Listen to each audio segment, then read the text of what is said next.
Hi, I'm Skip Nipper.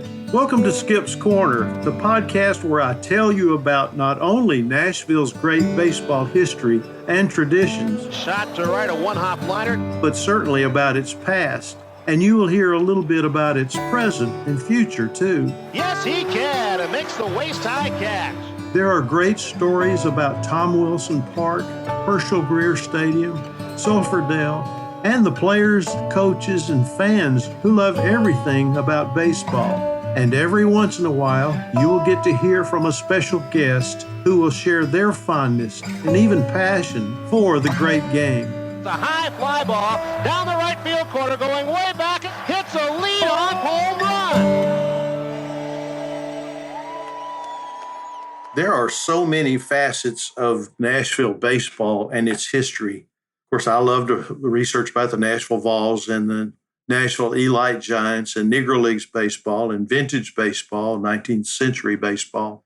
And I like to go through my collection every now and then. Some time ago, I ran across a picture. Actually, I had it hanging on my wall, and I had a chair against it, and I couldn't see it all the time. But it's a picture of a team standing on what was Old Athletic Park outfield, which is typical for that part of Nashville where the ballpark was, later became Sulphur Dell, because there's ivy and there's grass growing there. But you can see the players are stationed because one's up above another one, and it's obviously on a hill, and it says it's the Nashville Maroons. I've done several research attempts at trying to pinpoint this team, but the dates don't always match up, and neither do the team names. After the Civil War, local teams were on their way to playing the gentleman's game that came from the North. There were various, the Massachusetts game, the New York game, the Philadelphia game. Nashville had begun to play baseball as early as 1859 or 1860. And when the Civil War came, I can't pinpoint a certain time when it was reported that Union soldiers taught Nashville citizens how to play ball. But it just stands to reason as far as I'm concerned, as so many of those soldiers stayed in Nashville when the war was over. And according to a few sources, to kind of muddy the waters a little bit, Nashville Banner sports writer Fred Russell and others named Herman Sandhouse, who had attended college in Philadelphia, where he most likely learned the game, instrumental in teaching the northern brand of ball in Nashville, and is often credited with organizing the first team. Now, there's a lot of mystery to that. Was Herman Sandhouse a Union soldier? There's a Sandhouse business or two located in the business district of Nashville. And there was a Sandhouse in Nashville for sure in 1867, because in the records he purchased land near Buena Vista Springs, where the Alexander Luby branch of the Nashville Public Library is on Rosa L. Parks Boulevard in North Nashville. A lot of that changed when the interstate came through. So a lot of that area was the Buena Vista Springs. There's a Buena Vista school there too. My dad used to call it Buena. I don't know if it's Buena or Buena Vista Springs.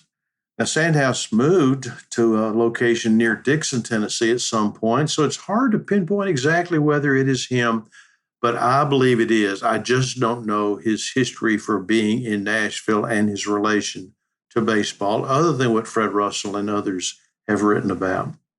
But now many teams were formed by young and old after the Civil War, and although none really point to Sandhouse, and my friend Christopher Ryland, not only a vintage ball player in the Nashville area over the years, but he's contributed to an excellent website concerning 19th century baseball. There it is again, baseball, 2 words, as it was back in those days. And where he writes is a place called Three Hands Dead. It's a WordPress site, I'm sure is his, with authority on the subject. And he also contributes to another website called Protoball, protoball.com,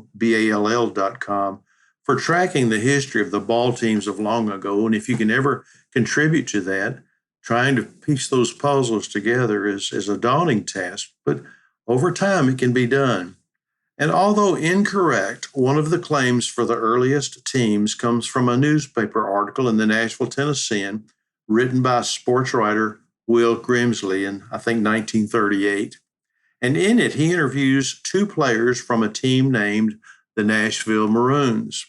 Robert Lefty S. Corbitt, Corbitt is how it's printed, and Ed Mrzena. Now, that's a difficult name. It's spelled Mrzena. They were original team members. And sometimes when they talk, they don't get their dates lined up just right, but that's typical. Corbitt pitched, though, and Mrzena was the catcher, even though each team member learned to play every position, it was reported. And the club included many of the best hand-picked players in Nashville, get this, who were not professionals. A member of the Nashville Old Timers Baseball Association from the earliest years, Corbitt attended his first spring training in 1941 in Baton Rouge with the Nashville Vols as a fan and visiting with another Nashville Vols supporter, Harold Shire of diamond jewelry fame here in Nashville, and had a pawn shop too. They both told Nashville Tennessean sports writer Raymond Johnson how it was during 19th century baseball, especially Corbitt. And he's quoted as saying, "Back in the days when I played, we didn't have baseball training camp," he said. "We got in shape at the old athletic park in Nashville," now that became Sulphurdale, "and practiced some in the Brickyard Bottoms." Now, I cannot pinpoint where the Brickyard Bottoms are located, but I'll see if I can't come to some conclusion about it. I found one a little bit north of there, a reference to a brickyard, and another one across the river. And Corbitt said, that was a long time ago. And when he died 8 years later in 1949, he was considered an authority on old-time baseball and an ardent fan of both the Southern Association games and local junior league games. Now, I can find where this Nashville Maroons team played all comers and often traveled to Huntsville, Hopkinsville, Columbia. I found a reference to Petersburg. That's a town due north of Fayetteville and just west of Lynchburg, and also to Chattanooga. And I think the original year of the ball club is in 1891. It was in that year that the newspaper announced that the Maroons challenged any amateur club in the city. Now, that's a key word, amateur, to a game for $50 or $100 a side. And the team was going to play at Columbia for a $50 purse.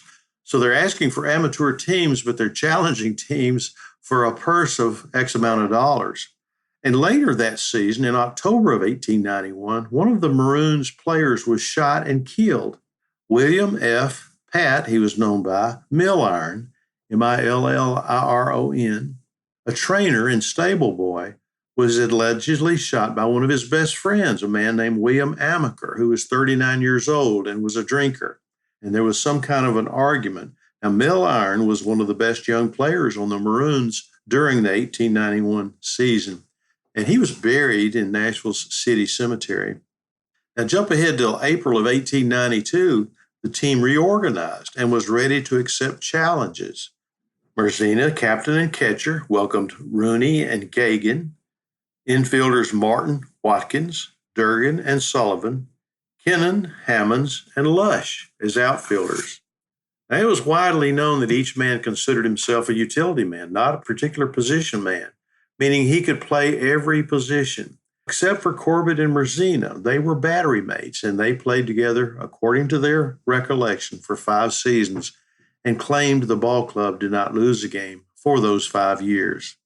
Now, I have this original photo of one of the Maroons teams. It may be the only photo. I've seen it published a couple of times. In fact, in the article that Mrzena and Corbitt are quoted from, there's a copy of that picture, same one that I have. And I've opened up the back, and on the reverse, it is written in pencil, 1886/1887, Barry, Berry, or it could be Bessie, but I think it's Barry S. Milliron, Maroons. But I don't think that's correct because Milliron was killed in 1891, so it couldn't be 1886 or 1887. And that would pinpoint the date of the photo image to 1891. And across the front of each player is a name, and on the back row it has Martin, Olwill, Irwin with an E, Sullivan, and Watkins. And on the front row, Frank, Forrest, Mrzena, although it's spelled wrong, it's spelled Mezine on the photograph, Milliron, and Corbitt. So you see, if Milliron's in that picture, it has to be 1891, and it couldn't have been 1890 because the team had not been formed then. And another interesting part is Forrest, Foreith, is in this photograph, But there's an interesting part of that. In fact, on August 1st and 2nd of 1891, Forrest is mentioned as a catcher for the Athletics in a game against the Maroons. And on the 5th, he's playing for the Maroons in an important game against the visiting Deppins from Louisville. Curious, right? August 1 and 2, he's on one team, and August the 5th, he's joined the Maroons. Now, Corbitt and Mrzena were not members of the team prior to that season because they had joined the Maroons after playing for a team named the Billy Taylors, and also for a YMCA team. And isn't it possible that the team took the name Maroons from the color of caps, socks, belts, or uniform trim, just like the Boston Red Sox, the Chicago White Sox, the St. Louis Browns, among others? But Mrzena became known for being a great catcher, and the Billy Taylors must have been the forerunner of the Maroons, or possibly just took on the new names since some of the players were teammates with Mrzena when the club was formed in 1891. However, Corbitt's not mentioned in the newspaper until his name appears in the photo I have. And then later he's reported, and only in this picture is his name written across his image. We can only believe what we cannot prove otherwise. And if Mrzena and Corbitt told a newspaper reporter about the particulars of the Maroons team, then so be it, although it was 50 years earlier. And a final word about the 19th century baseball in our area. When the Tennessee Vintage Baseball Association formed several years ago, I think in 2013, the first year there were only 2 teams in that inaugural season. By the way, there are now 9 teams. And one of the original 2 teams was the Nashville Maroons. The other was the Franklin Farriers. Both of those teams are still in existence today.